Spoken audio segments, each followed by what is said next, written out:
అందరికీ నమస్తే. ఈరోజు మనం గుంత పొంగనాలను ఎలా తయారు చేసుకోవాలో ఈ వీడియోలో తెలుసుకుందాం. దీనికి మనకు కావాల్సినవి గుమ్మడి గింజలు, పొద్దుతిరుగుడు గింజలు, పుచ్చపప్పు. ఇవి రోజు తీసుకోవడం వల్ల షుగర్ తగ్గుతుంది, వెయిట్ లాస్ అవుతారు, మెయిన్ హెల్తీగా ఉంటారు. ఇప్పుడు గుంత పొంగనాలను ఎలా తయారు చేసుకోవాలో చూద్దాం. ముందుగా ఒక బీరకాయని తీసుకుని దానిపైన లైట్గా చెక్కు తీసి చిన్న ముక్కలుగా కోసుకొని ఉంచుకోవాలి. ఇప్పుడు స్టవ్ ఆన్ చేసి కొంచెం ఆయిల్, కొంచెం సాల్ట్ వేసుకుని బీరకాయ ముక్కలు వేసి వేయించుకోవాలి. బీరకాయ ముక్కల్లో వాటర్ అంతా పోయేదాకా వేపుకోవాలి. ఇప్పుడు స్టవ్ ఆఫ్ చేసి బీరకాయ ముక్కల్ని చల్లార్చుకోవాలి. ఇప్పుడు ఒక మిక్సీ జార్ తీసుకుని చిన్న మీడియం సైజు గుంటగరిటె తీసుకుని ఒక గరిటె గుమ్మడి గింజలు, ఒక గరిటె పుచ్చపప్పు, ఒక గరిటె పొద్దుతిరుగుడు గింజలు వేసుకుని ఒకసారి బరగ్గా మిక్సీ పట్టి ఉంచుకోవాలి.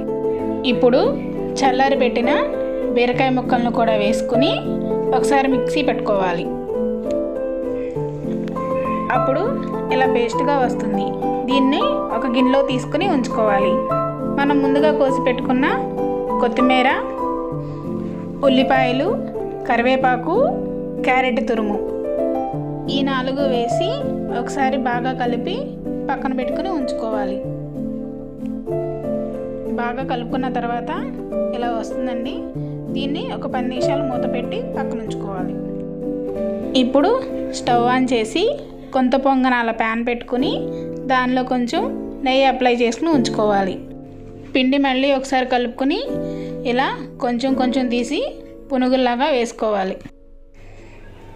ఇలా అన్నీ వేసుకుని మూత పెట్టేసి ఒక 2 నిమిషాలు కదపకుండా ఉంచాలి. ఇప్పుడు మూత తీసి ఒక గరిటె తీసుకుని ఇలా ఒక్కొక్కటిగా మెల్లగా తిప్పుకోవాలండి. రెండో వైపు ఎక్కువసేపు అవసరం లేదండి, 1 నిమిషం చాలు. ఇలా కలిపిన పిండితో నేను 2 రకాల టిఫిన్లు చేశానండి. ఒకటి వడ, ఒకటి పొంగనాలు. ఇంతేనండి, చాలా ఈజీ. ఈ వీడియో మీకు నచ్చితే please like, share, subscribe to my channel.